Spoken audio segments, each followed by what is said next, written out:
Bonjour Salika, bonjour. Alors, vous êtes guide officiel en Croatie, vous travaillez surtout sur la région de Rijeka et du golfe de Kvarner. Et Ouais. donc, ce serait bien que vous nous donniez quand même des bons plans sur toute la Croatie. Alors, peut-être à commencer par les visites à faire. Vous Oui, suggéreriez de commencer peut-être par la capitale? oui, voilà, la capitale de Zagreb, qui est la capitale de Croatie. Zagreb est la première ville du pays, alors avec près d'1 million d'habitants. Elle se considère aussi le centre de la Croatie continentale.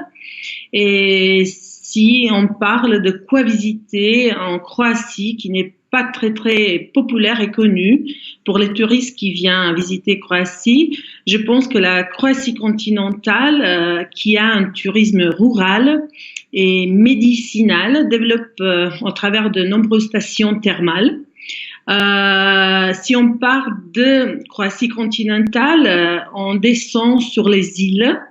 Vous, probablement, vous savez que le littoral croate est prolongé par 1185 îles et îlots et seulement 67 îles sont habitées.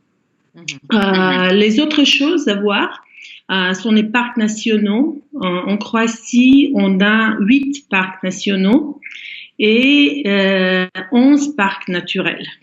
Mhm. Et dans les îles, c'est lesquelles les plus populaires, les plus sympas à voir, peut-être?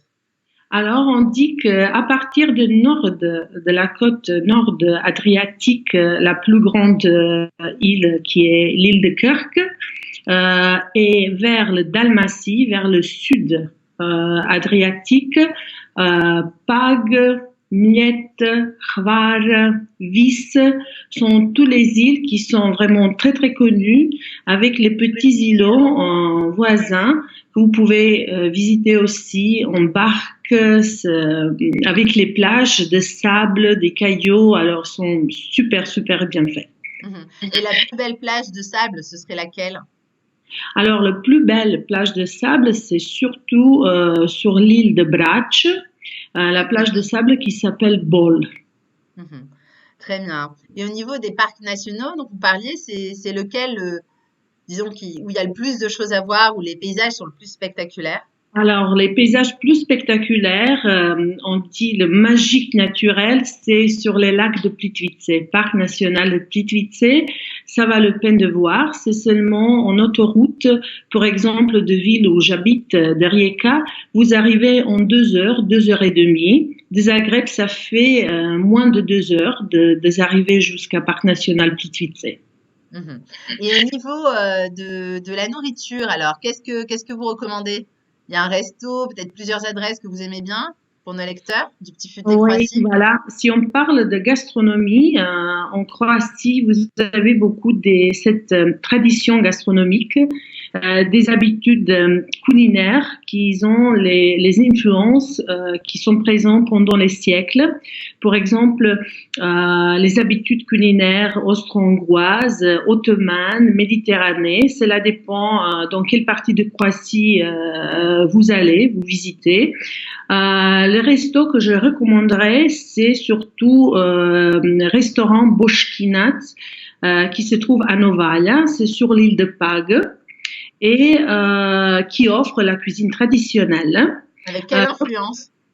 L'influence méditerranée surtout, voilà, la poisson, seulement un ingrédient qu'on utilise de plus, c'est Hmm, l'huile d'olive qui est ouais. traditionnelle, qu'on fait, qu'on produit ici, et Corto Maltese qui se trouve à Split, alors surtout sur la côte adriatique, qui offre freestyle food, qui sont pratiquement les choses que vous pouvez manger là-bas sont vraiment une version créative de chef, de propriétaire de cette resto. Mhm. Et s'il y avait le meilleur plan possible en Croatie pour vous, ce serait lequel? Alors, je suis vraiment local patriote, mais je suis vraiment très fière parce que j'habite à Rijeka. Je suis née à Rijeka et cette année, 2020, Rijeka est capitale européenne de la culture.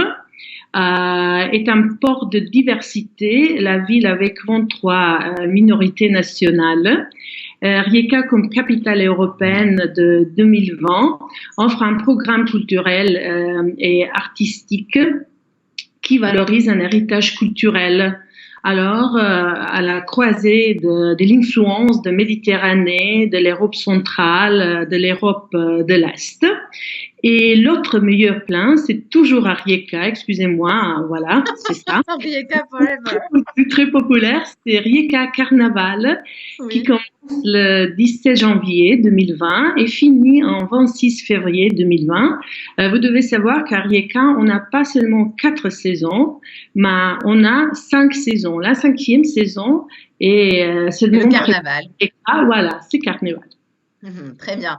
Et comme souvenir, qu'est-ce que vous conseillez à nos lecteurs alors d'emporter dans leur valise? Vous pouvez voir, c'est Lititarskos, où le chœur de Lititar s'est fait dans la Croatie continentale.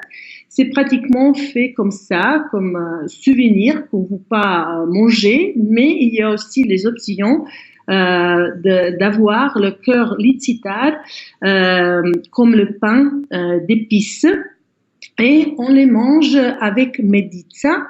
C'est un boisson sur la base de miel. Mais surtout, on le trouve dans la Croatie continentale. Et je suis très fière à dire que cette Lititar est protégée par UNESCO. On a protégé comme patrimoine culturel immatériel et l'humanité. Très bien. Et donc, ce petit cœur, on peut le mettre chez soi. Ça se mange pas, hein, on est d'accord, c'est de la déco. Hein. On peut les mettre aussi comme la coudière. Voilà, c'est vraiment très, très bien. Voilà. La Croatie dans le cœur. Bon. Oui, complètement.